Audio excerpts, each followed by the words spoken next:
Hey, welcome back to Rumblings and Remardan, and today we are on Chapter 6, Struggle. Ineptius woke with a start, struggling against the bonds that now held him down. It was some sort of fabric material that wouldn't budge at any pull of his semi-muscular arms. He opened his eyes to the almost blinding radiance of the torchlight that was everywhere around him. The walls were laden with a dark drapery that offset the brightness of the fire there.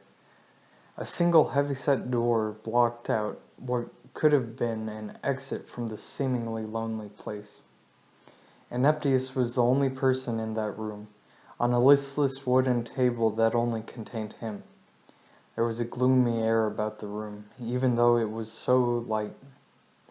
His eyes hurt as they wandered around, observing everything in there. Where am I? Where's Matthias? What happened? His thoughtful questions remained sharply unanswered in Ineptius's mind. The echo spread from his head to his heart, and both started to swirl from the heat being bounced off of the walls. The tapestry did nothing to alleviate the waves rolling in on Ineptius.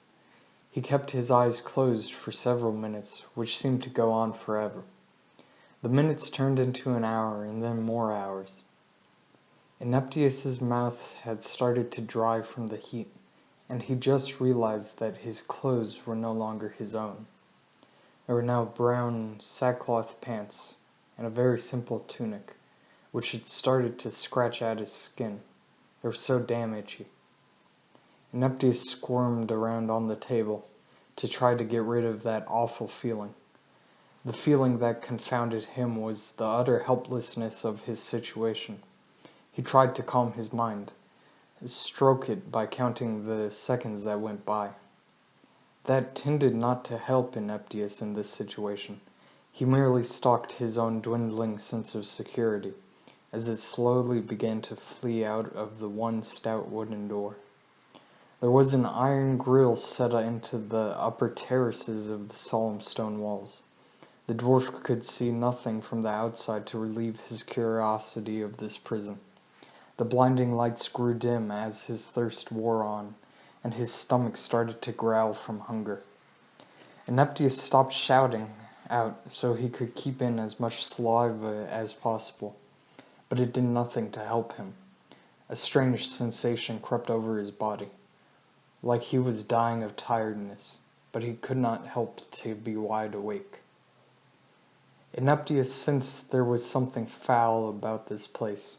The air in the room began to muddy his senses. It became hard to swallow, each gulp down his baking throat. The torches did not seem to dim a bit throughout all the hours he was in there. The next thing that Ineptius noticed was the rough mildew on the door.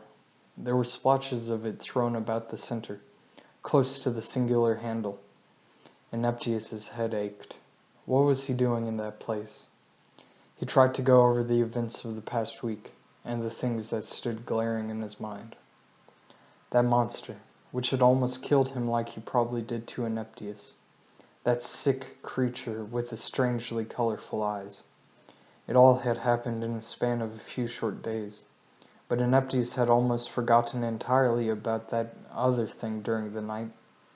And it wasn't days, but merely a night, or even a couple of hours.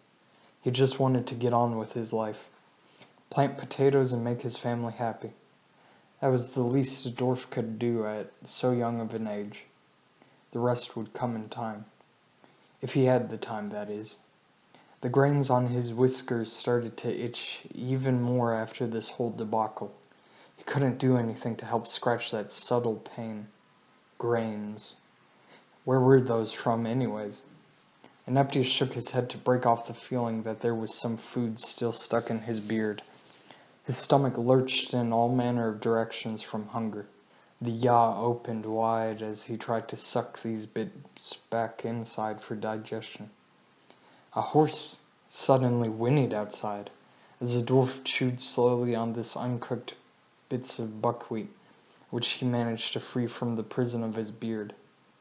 A horse. Maybe that's good. Maybe there's someone outside who can rescue me. The optimist in his head desperately hoped for the salvation of this interminable spot that he found himself in. The pessimist in his head said, "And what if that is your captor? What if he has come here to hurt you, or even worse, finish your sorry self off?" Ineptius was confused and shaking as he started to shout for anyone who could hear. That's the end to chapter 6. And seriously, if you liked it, subscribe so you get the notifications for these. Like the videos. It means a lot to me personally to see that tick counter go up. Anyway, until next time.